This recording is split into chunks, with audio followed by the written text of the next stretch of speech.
Assalamualaikum warahmatullahi wabarakatuh. Kembali lagi bertemu dengan saya Pak Alkindi.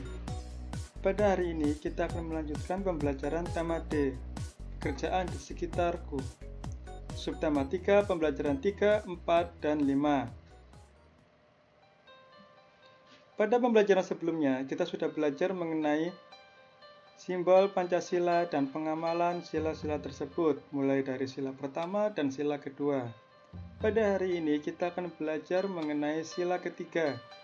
Kita akan belajar memahami makna hubungan simbol dengan sila Pancasila, sila ketiga. Yang pertama, menjelaskan hubungan simbol dengan makna sila ketiga Pancasila. Kemudian kita juga akan mempelajari contoh pengamalan sila ketiga dalam kehidupan sehari-hari, baik di rumah, di masyarakat, dan di sekolah. Hubungan simbol dengan makna sila ketiga Pancasila. Kalian bisa buka terlebih dahulu halaman 102. Sila ketiga Pancasila berbunyi Persatuan Indonesia. Memiliki simbol berbentuk pohon beringin. Simbol pohon beringin pada sila ketiga Pancasila bermakna rakyat Indonesia dapat berlindung di bawah negara Indonesia. Karena seperti yang kita tahu, pohon beringin adalah pohon yang sangat besar dan kuat. Banyak digunakan untuk tempat berteduh. Sehingga pohon tersebut dijadikan lambang untuk berlindung di bawah negara Indonesia.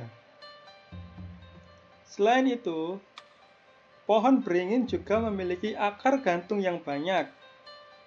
Akar gantung itu sendiri memiliki makna sebagai berikut.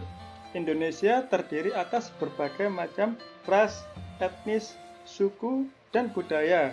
Akar-akar tersebut melambangkan berbagai macam ras yang ada di Indonesia. Pohon rindang Indonesia adalah lambang sebagai pemersatu bangsa. Jadi setiap akar gantung itu disatukan dengan pohon yang rindang tersebut. Nah, seperti yang kalian lihat di buku kalian halaman 102. Sila ketiga berbunyi Persatuan Indonesia, memiliki makna bahwa kita sebagai warga negara Indonesia wajib untuk bersatu, membangun negeri ini dan tidak mudah tercerai-berai karena berbagai hasutan. Nah, nilai-nilai yang terkandung dalam sila ketiga itu sendiri diantaranya adalah sebagai berikut. Yang pertama, bermakna bangga dan cinta terhadap tanah air dan bangsa. Yang kedua, maknanya rela berkorban demi kepentingan bangsa dan negara. Yang ketiga, mengembangkan sikap saling menghargai. Yang keempat, menjunjung nilai persatuan dan kesatuan atas dasar Bhinneka Tunggal Ika. Kalian masih ingat arti dari Bhinneka Tunggal Ika? Ya, berbeda-beda tetapi tetap satu jua.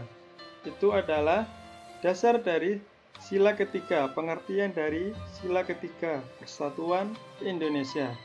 Yang terakhir, mengutamakan kepentingan bersama di atas kepentingan diri sendiri. Ini artinya kita tidak boleh egois, harus mengepentingkan kepentingan umum atau orang banyak dibandingkan diri sendiri. Nah, setelah memahami makna dari simbol Pancasila, kita akan belajar mengenai pengalaman sila ketiga Pancasila dalam kehidupan sehari-hari. Yang pertama, dalam lingkungan keluarga.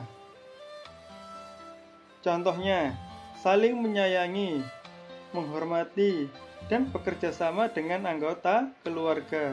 Sebagai satu anggota keluarga, kita harus kompak. Hidupnya harus akur, bekerja sama untuk kepentingan bersama satu keluarga. Berikutnya, tidak memaksakan kehendak kepada anggota keluarga yang lain. Yang ketiga, mendengarkan nasihat orang tua.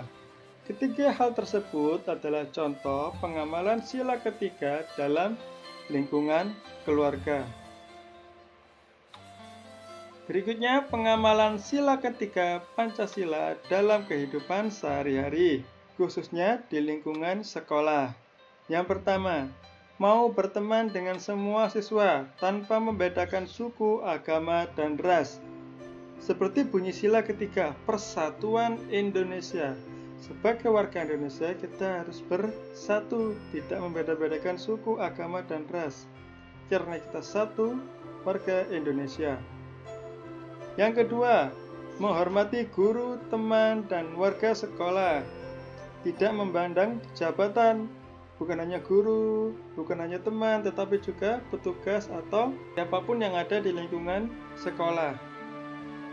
Yang terakhir, menghargai pendapat teman saat berdiskusi. Nah, ketika kalian sedang bertukar pikiran atau berdiskusi, tidak boleh mau menang sendiri. Harus mau mendengarkan pendapat orang lain dan tidak mengejeknya jika dirasa pendapatnya tidak sesuai dengan kita. Nah, berikutnya, pengamalan sila ketiga Pancasila dalam lingkungan masyarakat. Jadi di rumah sudah, di sekolah sudah, dan yang terakhir adalah lingkungan masyarakat. Contoh yang pertama, ikut serta dalam menjaga keamanan lingkungan sekitar. Karena ini adalah lingkungan kita bersama, kita juga harus bersama-sama menjaga keamanan lingkungan kita. Yang kedua, ikut serta dalam kerja bakti membersihkan lingkungan. Lingkungan juga merupakan tanggung jawab kita bersama.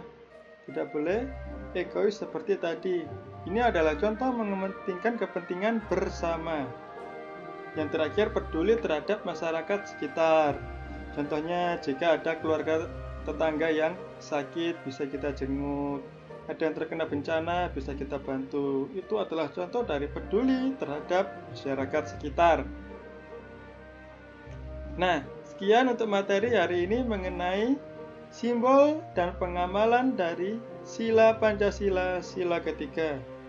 Tugasnya, yang pertama, kerjakan buku tema D evaluasi 3, halaman 120, PPKN nomor 1-6. Hasil difotokan dan dikirimkan ke wali kelas masing-masing. Selamat mengerjakan, jaga selalu kebersihan dan kesehatan. Wassalamualaikum warahmatullahi wabarakatuh.